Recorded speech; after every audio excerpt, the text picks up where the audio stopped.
नमस्कार, मैं रवि तिवारी। आप देखना शुरू कर चुके हैं लोकल टीवी छत्तीसगढ़। आज की सबसे बड़ी खबर राजधानी रायपुर से निकल कर आ रही है, उसकी जानकारी लोकल टीवी के दर्शकों को देना चाहूंगा। अब अवैध खनन करने वालों की खैर नहीं है। मुख्यमंत्री विष्णुदेव साय जी की सरकार ने अवैध खनन, अवैध परिवहन और अवैध भंडारण पर ऐसा बड़ा प्रहार किया है जिसकी पूरे प्रदेश में चर्चा हो रही है।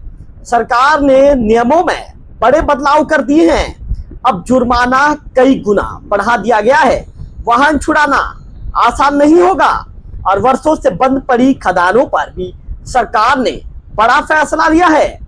आखिर क्या है नए नियम, कितना देना पड़ेगा जुर्माना और किन लोगों पर सबसे ज्यादा असर पड़ेगा, और क्यों कहा जा रहा है कि ये फैसला अवैध खनन माफियाओं के खिलाफ बड़ा झटका साबित होगा। इस रिपोर्ट में आपको पूरी जानकारी विस्तार से बताऊंगा, तो ऐसे वीडियो को अंत तक देखिए और अंतिम तक वीडियो में बने रहिए। छत्तीसगढ़ सरकार ने गौड़ खनिज नियमों में व्यापक संशोधन करते हुए अवैध खनन के खिलाफ अब तक की सबसे बड़ी कार्रवाई का रास्ता साफ कर दिया है। मुख्यमंत्री विष्णुदेव साय जी ने के नेतृत्व में मंत्री परिषद की मंजूरी के बाद नए नियम लागू कर दिए गए हैं। सरकार का कहना है कि नियमों का उद्देश्य केवल जुर्माना बढ़ाना नहीं है, बल्कि खनिज संपदा की सुरक्षा, राजस्व में वृद्धि, वैज्ञानिक खनन और पूरी व्यवस्था में पारदर्शिता लाना भी है। यदि कोई व्यक्ति अवैध रूप से खनिज निकालते हुए, परिवहन करते हुए या भंडारण करते हुए पकड़ा जाता है, तो अब उसे पहले से कहीं ज्यादा भारी कीमत चुकानी पड़ेगी। सरकार ने साफ कर दिया है कि अब किसी भी मामले में समझौता राशि 25,000 रुपए से कम नहीं होगी। सबसे बड़े बदलाव की यदि बात करें तो अब अवैध परिवहन करने वाले को प्रति टन 2,000 रुपए की दर से प्रशमन शुल्क देना होगा। सिर्फ इतना ही नहीं, जिस खनिज का अवैध परिवहन किया जा रहा होगा उसका पूरा बाजार मूल्य भी अलग से वसूला जाएगा। यानी कोई वाहन 35 टन खनिज का अवैध परिवहन करते हुए पकड़ा जाता है तो उसे केवल जुर्माने के रूप में 70,000 रुपए अब देने होंगे। इसके अलावा खनिज की पूरी कीमत अलग से चुकानी पड़ेगी।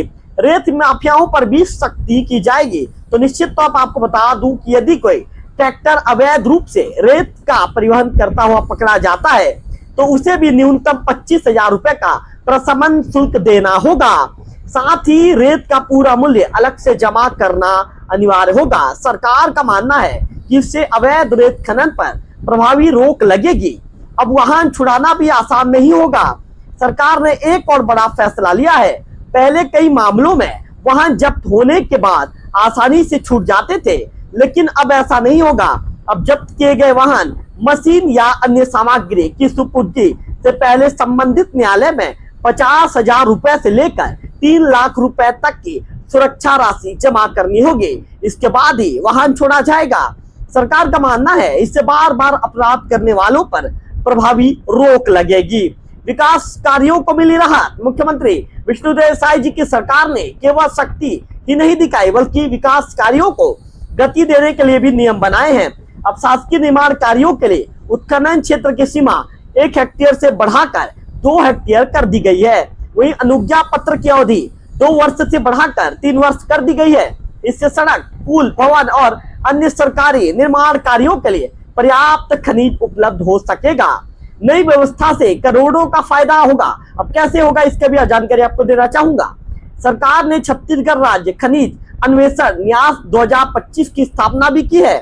अब गौड़ खनिजों से प्राप्त रॉयल्टी का 2% इस न्यास में जमा होगा। सरकार का अनुमान है इससे हर वर्ष लगभग 5 करोड़ 25 लाख रुपए अतिरिक्त प्राप्त होंगे।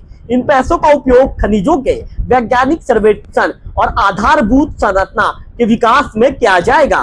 खनन पट्टों की प्रक्रिया भी आसान कर दी गई है।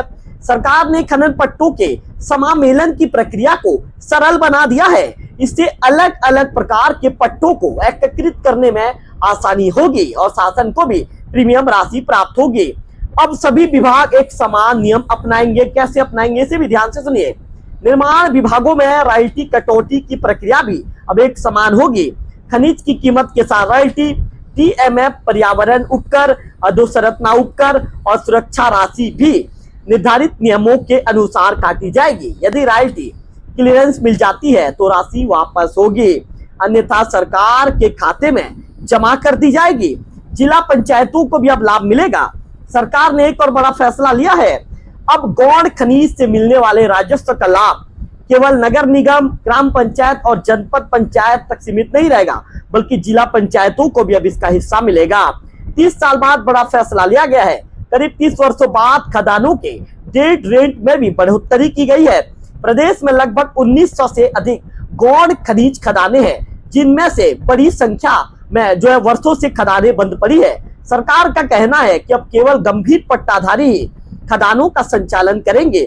जो खदानें वर्षों तक बंद रहेंगी उन्हें समर्पित करना होगा और फिर दोबारा उनकी नीलामी की जाएगी। मुख्यमंत्री जी का संदेश है। मुख्यमंत्री विष्णुदेव साय जी की इस पहल को सरकार की जीरो टॉलरेंस नीति का सबसे बड़ा उदाहरण माना जा रहा है। सरकार का स्पष्ट संदेश है कि अब अवैध खनन किसी भी कीमत में बर्दाश्त नहीं किया जाएगा। नए नियमों से अवैध खनन पर लगाम लगेगी, राज्य का राजस्व बढ़ेगा, खनिज संसाधनों का बेहतर प्रबंधन होगा और पूरी व्यवस्था अधिक पारदर्शी होगी। तो अब सबसे बड़ा सवाल ये है, क्या इन नए नियमों से प्रदेश में अवैध खनन पूरी तरह रुक पाएगा? क्या भारी जुर्माना और सख्त कार्रवाई खनन माफियाओं पर प्रभावी साबित होगा? ये तो आने वाले दिनों में ही पता चल पाएगा। अगर आपको एक खबर महत्वपूर्ण लगी तो वीडियो को लाइक करें, ज्यादा से ज्यादा खबरों को शेयर करेंगे तो जानकारी और भी लोगों तक पहुंचेगी। और छत्तीसगढ़ की हर बड़ी खबर देखने के लिए लोकल टीवी छत्तीसगढ़ को सब्सक्राइब करेंगे, ताकि ताजा तरीन वीडियो सबसे पहले आपके मोबाइल के स्क्रीन पर आपको प्राप्त हो सकेगा। फिलहाल इस वीडियो में इतना ही। अगले वीडियो में फिर होगी आपसे मुलाकात। तब तक बने रहिए लोकल टीवी छत्तीसगढ़।